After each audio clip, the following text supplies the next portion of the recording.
سلام. سوال 121 کنکور تجربی تیر 404. اجتماع دو تا بازار داده گفته یک همسایه محذوف 4 باشد مقدار بی منهای A کدام است؟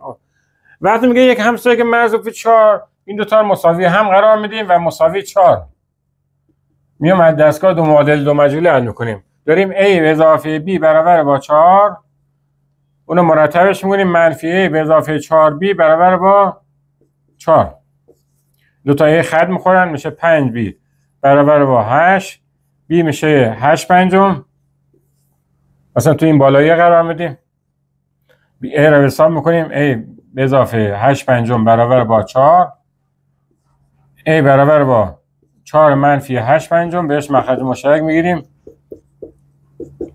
12 پنجم A شد 12 پنجم.